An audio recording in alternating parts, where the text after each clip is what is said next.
Paliyad Ranpur highway ઉપર મોડી રાત્રે કરુણાંતિકા સર્જાઈ।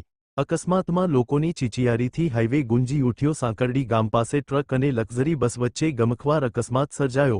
3 લોકોના ઘટના સ્થળે મોત, 20 લોકો ઘાયલ। અહેવાલ સંજય પોપટ।